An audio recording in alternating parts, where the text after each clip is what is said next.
É fundamental que o aumento da participação passe a ser discutido como política de Estado acima de disputa partidária. É evidente que a democracia representativa brasileira precisa evoluir por meio de mais participação. Não se trata, contudo, de democracia direta, mas de democracia participativa, ou seja, da devolução da tomada de decisões sobre as políticas públicas para a sociedade por meio de espaço definido pelo Estado, controlados conjuntamente por cidadãos e funcionários do governo. Um bom exemplo de democracia representativa com ampla participação é os Estados Unidos, em que há mais de 500 mil cargos eletivos. A grande maioria desses cargos é ocupada por cidadãos predominando o trabalho voluntário, buscando melhorar a qualidade da governança. E essas centenas de milhares de representantes eleitos exercem o controle sobre os recursos públicos, principalmente nas áreas locais, conselhos escolares, comitês de planejamento, água e etc. A experiência nos Estados Unidos indica claramente que o trabalho de construção de uma sociedade democrática do Estado é feito pelos esforços de um grande número de cidadãos de boa vontade e engajados.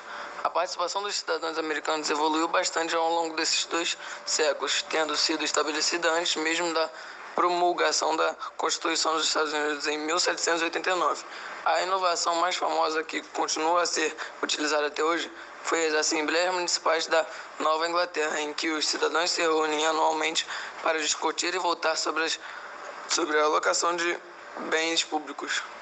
No oeste dos Estados Unidos, a década de 1920 viu o surgimento de referendos, que eram a tentativa dos reformadores públicos de contornar o poder público de grupos entrincheirados na administração municipal. Os anos 1960, por sua vez, foram marcados pelo surgimento de novas formas de instituições democráticas em áreas urbanas, em que reformadores políticos tentaram quebrar o poder de máquinas clientelistas. Atualmente, vários municípios de Chicago, Nova York, São Francisco estão implantando o orçamento participativo que foi criado no Brasil nos anos 1980 e 1990.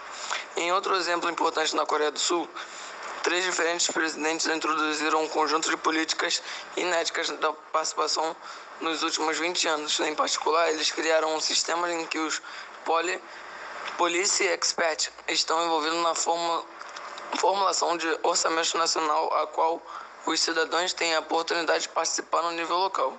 A participação da população nos processos de formulação de políticas tem o potencial para produzir ao menos 3 benefícios. Em primeiro lugar, tornar mais claros os sinais que estão sendo enviados para os cidadãos para os políticos, dos cidadãos para os políticos.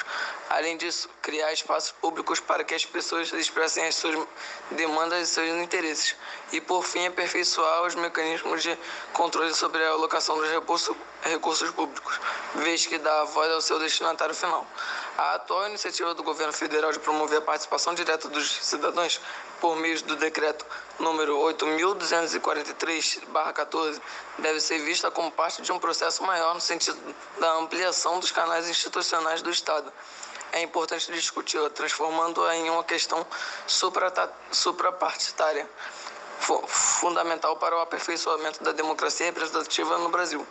Para aprofundar o debate sobre o orçamento federal no Brasil, por exemplo, seria interessante se os líderes do Congresso Nacional e a presidência se inspirassem em instituições já criadas em países como Coreia do Sul e Estados Unidos. Além disso, uma maior participação pode ser um importante instrumento para tornar mais eficaz o funcionamento dos tribunais de contas, das polícias militares, visto que o envolvimento do cidadão amplia a capacidade de monitoramento das atividades desempenhadas pelo gestor público. De todo modo, é fundamental que a ampliação da participação seja incorporada na agenda do país, passando a ser discutida como política de Estado acima de disputas partidárias. Apenas com uma maior participação do cidadão e do Estado brasileiro irá tornar-se de fato moderno para poder vencer os desafios do século que se inicia e, acima de tudo, cumprir as tarefas ainda incompletas do século XX em termos de direitos básicos.